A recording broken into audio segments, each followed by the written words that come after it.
But somebody queried something recently, and I could tell them to the minute. You know, it was like the guys arrived, Alan and Aaron arrived at 12:01 and they left at 12:49 on these 3 dates. What about you? And welcome to the Roots to Revenue podcast. In today's episode, we've got Neil in. Today's episode is sponsored by Jobber. Jobber is scheduling and invoicing and quoting software that I've used for the last 10 years to run my business. Not only does it get me paid faster, my customers also love the ease of using it and how they can pay me. Now, if you want to try it out, it's free for the first 14 days. Don't forget about the link, www.premierlawns.link/jobber to get 40% off your first 3 months. Neil, how Hello. are you? Very well, thank you. Do you want to tell us a little bit about yourself and how far you've travelled today? So I've travelled from Ayr in South Ayrshire. It's about half an hour, 40 minutes south of Glasgow, just on the west coast, looking over at you guys here in Ireland. And for the viewers, do you want to tell us a little bit about your business and what you do, or how you get into what you're doing? Core Landscapes is the name of my business. This actually, 2024, will be our 20th anniversary year. The grounds maintenance has always been the bread and butter, though. Mix of residential and commercial.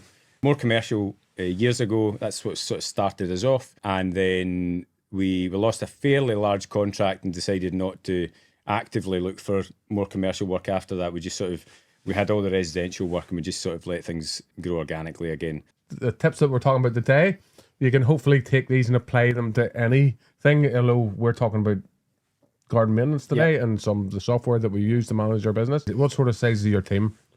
So we have 3 full-time, 1 part-time, and then my wife works in the office. She does all the sort of paperwork and things. The boring bits? Yeah, so she does like VAT, payroll, all that sort of stuff. But we also have a couple of virtual assistants, Olivia and Lucy.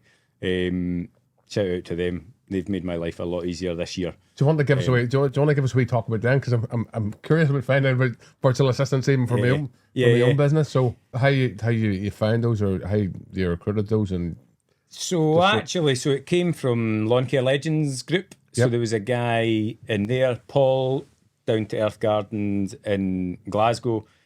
I think it was in there. He posted something about these virtual assistants, and I think we both ended up buying the same machines from a common supplier that we both get on with really well, Thomas Connor at Hamilton Brothers, and we ended up, he gave me a phone, we chatted about that, and it like changed his life, like the amount of admin that they now do for him.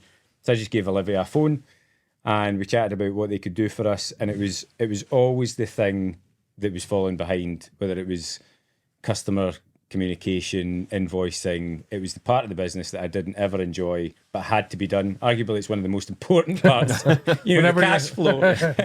You need paid. and so earlier on this year, we brought them on, and they now have access to all our systems. They invoice when jobs are complete. They filter all the emails, communicate with customers through our email. if a customer comes to you for a quote, then they would be initially their first. Yeah. And they would sort of find out what the customer wants and what they need, and if they're a good fit. Yeah, so they do all of that. I mean, we've got. I mean, it's fairly basic what we do, but the amount of services they offer, they can look after your social media for you and all that sort of stuff. So for other guys, they'll do an awful lot more. For us, the social media side of things, we probably could get them to do it. We're terrible at that ourselves. I'm not gonna name the company. So just before I was talking to you, somebody local popped up for doing a virtual assistant, Right. And I thought, right, I'll phone them to see what the telephone experience is like. Yeah. And they haven't come back to me. Well, there's a start. So- for you. So what I'd always get in touch with other contractors. So what I did with Paul was I phoned him, had a chat with him, and it was his experience with them. Yep. And then that gives you the honest appraisal of what their worth is, what they can give to you. We run a similar sort of business. So if there's a similar sort of, and they specialise in our sort of industry, so they know what's involved in the work that we do, the contracts, and the pricing and all that sort of stuff. And what sort of, for the viewers, are you comfortable talking about the cost of something like that? Yeah. So we pay them just short of £600 a month. Is that plus VAT? Do they charge VAT? Is that plus VAT? Aye, I think so. Yeah, maybe. 600 plus VAT? Yeah, I don't know. My wife pays for all of that as well. But it's more than worth it. I mean, so for example, so I've been doing this for 20 years now. A virtual assistant wasn't the sort of thing you could ever get before, but I could never warrant having an admin assistant in the offices in the back of my house, and then I would have to pay something like a minimum. Like all our folk are all on the books, other than the virtual assistants, they're obviously subbed, but I didn't really have minimum hours to have somebody in doing 16 hours a week or something. Because then you need to provide facilities as well. Aye, and then you've got an awful lot more to give them, and so I just muddled along, and I always said to myself, I'll take a Friday off and I'll do the paperwork on a Friday, and it just never happened. And it gets to the end of the month and you've got a headache worth of paperwork to do. Yeah. And then it just never goes away. As you know, running a business, it's just constant, isn't it? You do jobs, these people need invoiced. These people need reminded to pay sometimes on the commercial side. You need to get your jobber thing set up to I know, absolutely. I can see me taking on that virtual assistant. So Olivia I think she's got 3 or 4 girls work with her now. And they're just really good. And I think if other folk can take something away from my experience of benefiting from having a virtual assistant, because it's one of these things. I mean, I looked into them loads, and I did a lot of research and followed them a little bit on social media just to make sure that they were right. But I just, because it's something that I'd never paid for before, it's an extra 600 quid out the door. A bit like that phone call I made, and nobody came back to me. Well, yeah. So they're just, it's a slick operation. There was a few wee teething issues originally, just where, because I had all the communication and the relationship I had with the customers and the clients and things, it was like passing that over to them. Giving it up. It was giving it up, yeah. So it took a wee while, but then a lot of them, they just get used to, whether it's usually Lucy is the girl that deals with us mostly. So they just get used to Lucy messaging them, and she's like a human being. It's not like it's a robot. So that's going to bring me on to the next point now. That the podcast is sponsored by Jobber. Yeah. But Neil is also a big Jobber fan like myself, and he's hopefully going to talk us through some of the stuff that you find that Jobber's really good. Yeah. So years ago, we did a trial with Jobber years ago, and at that time I wasn't quite ready for it because I wrongly thought that it was going to be a difficult process. And so I just discounted it because I thought there was going to be a lot of work that I would need to do. Years later, I wished I did it all those years ago, because what I realised is that I already have on QuickBooks all my clients. That just automatically, you just transfer that all over to Jobber. So it's already pre-populated for the most part. And so... And the customer support I found from Jobber. I'm gonna jump in here. Anybody listening to this on audio, we have these buzzers here just for a bit of fun. Now, when my stories start getting too long, Robbie jumps in. Some people, if you don't know what Jobber's scheduling software and QuickBooks is the manager. It's more the financial side of things. I mean, the two work together.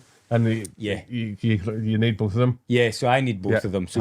But Jobber is the part that replaces everything that I had in my phone, my iPad, my notebook, my diary.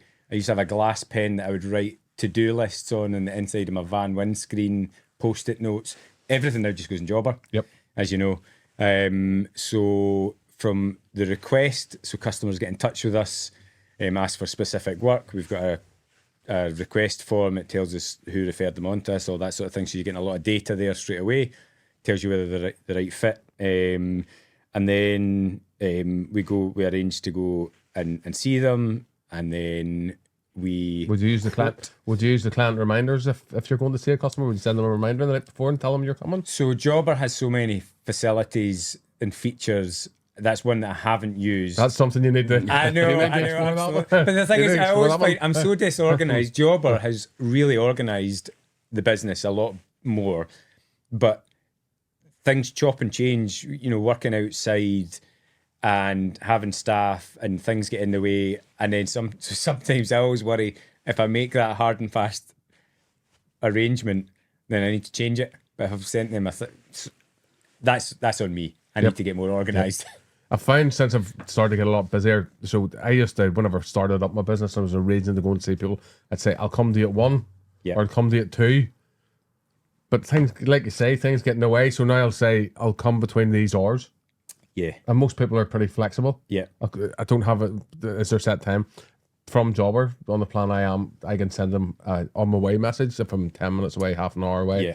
And then that lets them know. But Aye. generally I would, so you maybe want to think about introducing something like that to send them. So So I'll can be you with do you that between. on Jobber? Yes, I'll send them a reminder the night before and let them know I'm coming. Yeah. Especially especially for a first quote, because it sets a really good impression Aye, for them. absolutely. Yeah. And then, but I'll not give them a specific time. I'll say I'm going to be between 1 and 3. Yeah. And then that gives me a lot of. Yeah.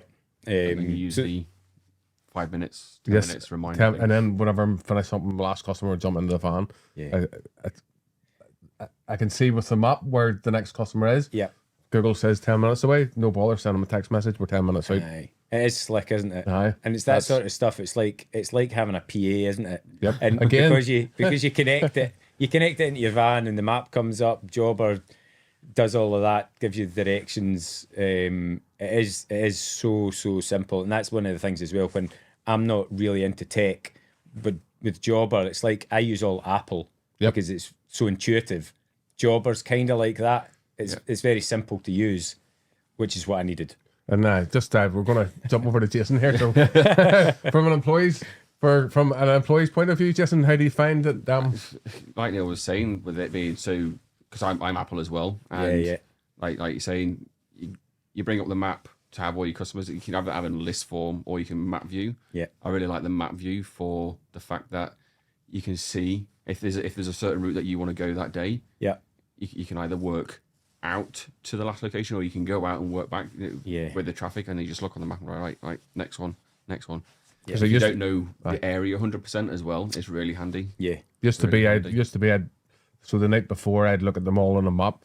So on Jobber, there's a calendar view, and then all the jobs I want to pull into that day. So I'll pull all the jobs I want in from the day, because you can drag and drop jobs. Yeah. And then you can go and look at the map view, and then I had sorted them out in order on the map on the computer. Yeah. But now Jason's got a lot more. So before they introduced that map view on the app, now they have that, Jason can tailor it to his day.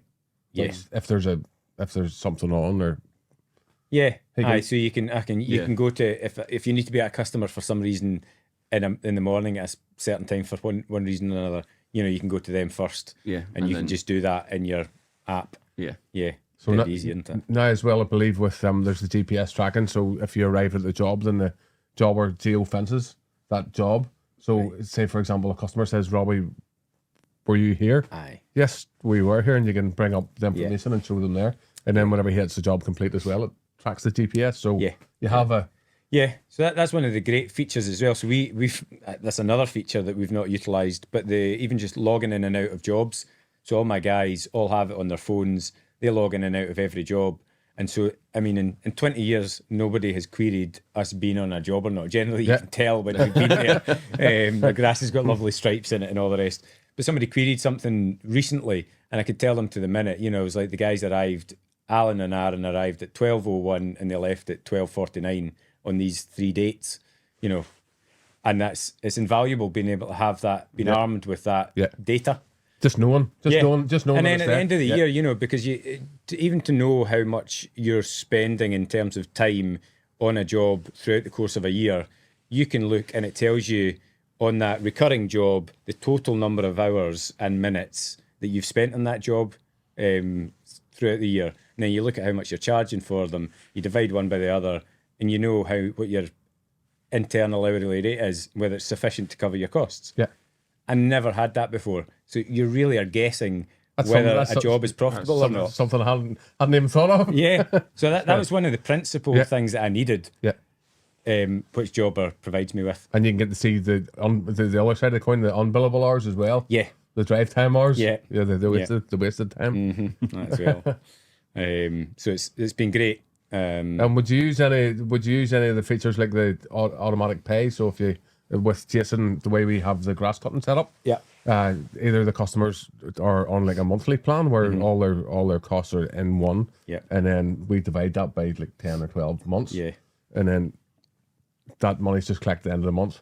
For customers that join me through the season and I don't want to get in that new plan, they'll just say, look, we'll hold their credit or debit card on file. And then he goes and does the grass cut. He marks the job complete, and that auto invoices to use. So we haven't, we attempted it, but we had a sort of like a wee bit of pushback with one or two. And so we sort of stopped implementing it. What we should have done is we should have just kept going and made it this is how we do, you know, it's a prerequisite for new customers. Yeah. The other thing that we have is we use Go Cardless, which I was speaking to you about this the other day. We really need to use the Jobber facility, you know, the kind of direct debit type setup. Go Cardless is slightly cheaper, Right. but the downside to it is then it's in a different system.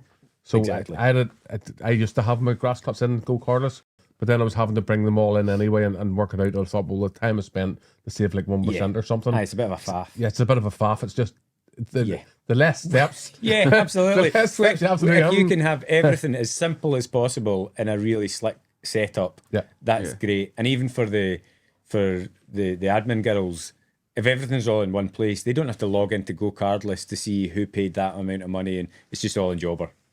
It's dead easy. So another feature that well, especially since COVID, everyone pays online. So obviously a lot of customers will pay by backs, and that's 100% fine. But a lot of the time, people just always want to send me checks, and you'd be like, "Look, can you pay online?" Oh no, I don't want to try that. But then they would try it once and they go, "That's easy." But the next time they go to log on to pay it, just pay now, and they just hit it, and that's it. Pay. There's no. Yeah. So in Jobber, can you take card payments in Jobber? So you can go into it and just put their card number into it. You can do it. You can do it. There is the facility to do that as well, because we've got a card reader, but actually I do know I have done it before, paying by card, because we've got one customer a month that pays us by check, and it's such a faff, like twice, because our writing was a wee bit funny, and you can't get to an actual bank teller, a person. You put it in through the machine, and the machine, because it's not slick, it puts like a wee line where there isn't a line, and then it sends me a letter 5-6 days later saying, "Oh, that check's bounced." What do you want to do to keep yourself 100% compliant is get them to put their details in. Occasionally, an elderly customer might say, "I really, really struggle with that. Can you do it for me?" And I'll do it with them. Yeah. You know, I wouldn't get them. I wouldn't get them to email me their details. No, not at all. Aye, yeah. But yeah, you do it in person with them. Aye, and get them to put their details in, and then the system has it. Aye, that's the way to do it. And then you can just you can just charge them. Yeah, I mean they're few and far between these ones, but again, it's just Jobber just has it covered, doesn't they? You know, there's so many steps ahead of us, and then even I'm on one of the lower plans, which is still more than I need, but there's some features on the next plan up that I know would be really beneficial. And I think sometimes you kind of need to just take that leap, don't you? It's like buying a piece of kit. Look at the time it saves you. Don't look at the cost. The cost of it, you're going, that's really dear, but how much time can you save whenever you take it on? Then you just, it's like chatting to somebody a while back there about a tipping trailer. You spend twice the amount of money on a tipping trailer, but once you've got one, you don't have to handball everything off. You think, why did I not buy that years ago? Just invested in yourself. Really, You just, There's plenty. So I don't even use this trailer, but there's loads of times we turn up at the top and somebody's there with a tipping trailer. We're standing on trailer porn. Every time we drive past 2024, we should all have them. Every time we drive past the trailer, Robbie's drooling like, oh, trailer. That goes with garages as well. You know? Oh, look at that big double garage. The wife's going, look at that. He's like, oh, look at that garage. Oh, it's so good fun. Cut! Can't really cut in. These are the blippers. Great minds think alike there. Both of us just went straight down. If you're watching this podcast on YouTube, don't forget to smash the like button. This podcast will also be going out on Google Podcasts and Apple iTunes, so make sure to follow us. And if you think this will be useful, if you're watching this and if you're watching or listening to this and you think this podcast will be useful to a friend, either send them a text or an email, and don't forget to follow us for more crack. If you're finding anything useful about any of this, just do all of that stuff. So how have you found Jobber affecting your work-life balance? So a combination of Jobber and the virtual assistant. So Olivia and Lucy are the girls that look after us. So I sort of gave them a mention earlier on. Trade Back Office Solutions, Trade BOS is the name of Olivia's business. They have access to our Jobber account. They monitor all of that as jobs are completed. They do all the invoicing and things like that through that. And they can chase up payments and do whatever needs to be done with the client relationship side of things. So this year, for example, a combination of Jobber and the girls doing all of that, I managed to take 2 weeks off during the summer holidays with my family and my kids, which I've never done before. Yeah. Taking time off during the summer holidays at peak season, it's just not a thing that you generally do in this industry. That's really hard. But because I could go away and know that was all taken care of, and if I really wanted to, I could log into Jobber. Well, not if I really wanted to. You do.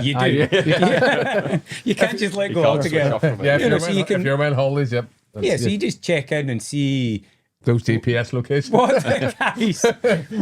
jobs the guys have been doing and just monitoring things. And then again, later on in the year, just before Christmas, we were away for another 2 weeks.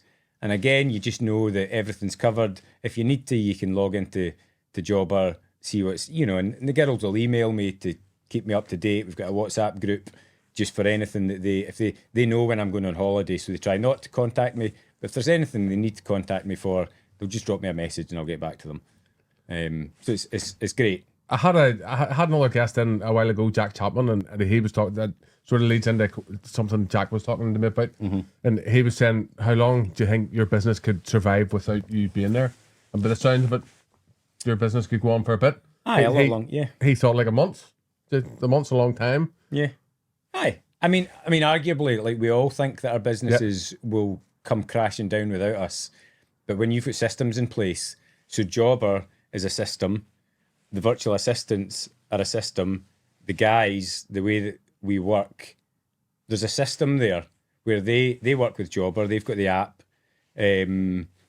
So when you've got systems in place, these systems run the business. So my job is to make sure that the systems are slick and that it works for everybody. So for the guys, you make things as simple as possible. So you get Jobber. See, the difference for them, when they can log on first thing on a Monday morning and see what jobs they're doing, and it changes a little bit through the winter. It's a wee bit changeable depending on the weather. Especially ground maintenance jobs chop and change. They chop and change. And it's so easy to change. Yeah. But for the most part, through the growing season, they just know what they're doing. And so for them, not having the worry of what are we going to be doing this week, they can literally just log on and see what they're doing. So it's so much easier for them. So they can sort of plan their life, so to speak, as well. Yeah. And I think it's just, as an employer, making your workers work as easy as possible so that they can be happy at their work, because you want them to enjoy their work. And if they enjoy their work, and everything else as well, just making sure they've got the kit, the equipment that they need, treating them well as you'd like to be treated, if you were an employee. And then that translates into the communication they have with the customers. They're happy, they'll treat the customers well, they'll look after the properties. And so that it just all works. And so then, going back to your original question, there's less that you don't have to micromanage things. Yeah. When you've got it set up. And you told me about another thing that you have in place that I thought was really good. You were saying about your health and safety and your HR.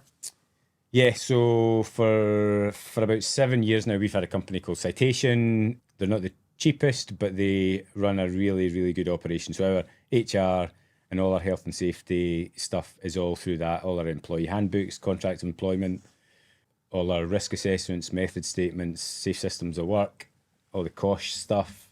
It's all in there. It's like, you've got your training matrix, your maintenance matrix. There's stuff that you would never imagine you'd ever need. But for the commercial side of things, you need it. You need it. And it also, there's a lot of training modules and things online that I can get the boys to do through that, which it's just looking after your employees, and then there's making sure that you meet all the requirements with regards to, the guys' first aid tickets and all that sort of thing. So the Citation, you have a health and safety advisor allocated to you. He meets with you once a year and goes through all the things you've implemented. If you've not implemented them, there's like a big black mark. It's like your to-do list gets even longer. So it's a bit of work, but it just means that employees feel well looked after, you're working safely, and then the commercial clients, principally who ask for these sorts of things, they know that you as a subcontractor working on their property are going to be doing it in a safe manner. Yeah, because that's that pretty important to most of it's pretty important. Yeah. So that takes a lot of headache as well away. Most guys don't like doing risk assessments and method statements for jobs, and it's just all that paperwork side of things. Yeah, the technical stuff, that's just all looked after as well. Yeah, in terms of, I think I mentioned before, like the Port Authority, obviously you're working next to water, big boats coming in, there's lots of machinery. They've got like a really high sort of requirement of, they want everything, because they've got like, they've got in the port, they've got this big board of like the last time an accident happened. And if you're the guy that destroys that really great record, you're generally not going to last very long. But it's a good exercise. Just do all that health and safety stuff's good, because life's important, isn't it? Your employees' lives are quite important. As a team, or how often would you often do like toolbox talks with your employees? And so I mean, pathway to hell is paved with good intentions, as they say. So we sort of started doing it a while back, and then it fell by the wayside because I wasn't always up at the yard first thing in a Monday morning, because the guys have jobber and they just go off and do the jobs. But we've just, since my last health and safety meeting a few weeks ago there, we've decided that we need to start doing that again. So toolbox talks, whether we're going to do it every week or once a month, just on different safety things, even whether it's safety features on machines, fire safety, van checks, just different things, just to highlight ladder checks, just whatever, just something that's going to be constructive to your working life. We're currently filming this. You might be watching this later. You might be watching this later on in the year. We're currently filming this and there's snow on the ground. So I'd imagine that those toolbox talks are a lot easier to schedule now than whenever the grass is actively growing. Aye, absolutely. You've got more time. I mean, we did one the other day and we ticked a lot of boxes. Because you're not in a rush to get out to work in the freezing cold. Would you do much? Would you do any gritting, winter gritting? So we don't tend to do an awful lot. We've been asked to do it in the past, and years ago, about 10 years ago, there was a big freeze, and we bought a pallet of rock salt because it was scarce supply after that year.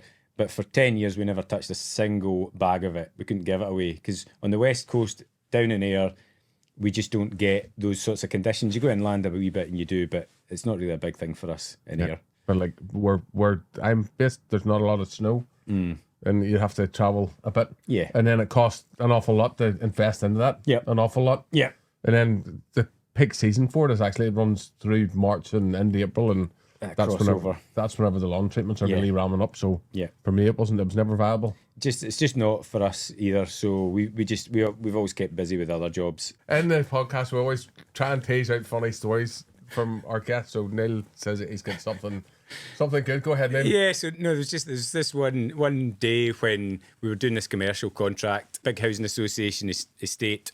Now make sure it's not one. Make sure it's not one that catch him to butler. And I'd literally just said to the guys, just watch out for that house round the corner. There's like loose pebble dash sitting at the side of the house where it's like a banking, you need to strim it. Just watch out for windows and things like that. Drove round the corner just as I was leaving the estate, and I thought, what, I'll just do that one. Like I didn't trust the guys to do it. They'd done it like dozens and dozens of times before, but I thought I'll just do this just to be on the safe side. Get out of the strimmer and start strimming, and then you hear that noise, that pop noise when you just know you've taken out someone's car window, or like when you hit the double glazing and you hear that pop as the gas escapes. I was like, oh no, I literally just told the guys not to do this. So I thought, right, I'll go and see the guy, I'll go and see the owner of the property, the tenant, once I've finished the garden, and I start strimming again. I'm being really careful. Revs are really low. I'm going really gingerly. Same happens again. Pop! Took out the back window. I'm like, it's literally the thing I just told the guys to be really careful about. And you did it twice. And I did it twice. I took it. So it was this guy. It was his brand spanking new taxi. He didn't even have the writing on the side of it or anything. And so just trust you. It's you know, one of these things like don't micromanage your staff. Trust them, because it was that was like that humble pie. I told the guys to be careful. It would have been better if I just left them to it. I decided to do this job myself, and I ended up having to take the guy's car up with black bags because AA Auto windscreens couldn't come that day with those windows because it was a brand new model of car, and that was horrendous. For a chip windscreen, you can usually put it through your insurance, like 90 quid or something, or... So actually, it was really fortunate because AA Auto windscreens appeared the following day. So I just had my XS, which was not an awful lot, and he managed to do it. And the guy was brand new about it. The car wasn't going on the road yet. It was actually at his girlfriend's house. He took it round there because he didn't have a driveway at his own house. He thought it would be safer at his girlfriend's. Little did he know that Neil was coming around with the strimmer. So yeah, these things happen, guys. Don't stress it. Accidents happen as long as they're properly insured. I think that's absolutely so yeah, these things happen, but don't stress. You know, and over the years we've taken a few windows out, as a few folk have. But you sort it out. You put your hands up. You know, I've been fairly fortunate. A lot of time, if there's stones anywhere, we'll usually spray. We'll usually spray up a wee bit. You know. So we tend to do that a lot of the time as well. But it's just the odd rogue one that just it's so easy. And you know, when you've got 4 or 5 guys working for you, the percentage chance of it happening increases as well. But we've got a really good guy that we just phone straight away. You know, if it's going to be a delay with a window, we'll go round and we'll board it up, or we'll put that, you know, you get that protective film stuff that you put over, so there's no further damage. The window's not going to fall out. I know a lot of guys would put a board against that if they were going to be strimming. They'd maybe carry a board or whatever. Aye. So that's a really good idea. Generally speaking, you don't take a board big enough to cover someone's whole car. We should have sprayed that bit. Just something that you're going to have in the van from now. That's right. Neil, did you remember the board? Milwaukee have a new tool coming out. It's just going to be perfect for you. So yeah, there you go. Pretty funny story for you. That's a nice one to wrap it up. So if you've enjoyed the podcast, don't forget, smash the like button, and we'll see you in the next one. Thanks very much. Nice one. Good man.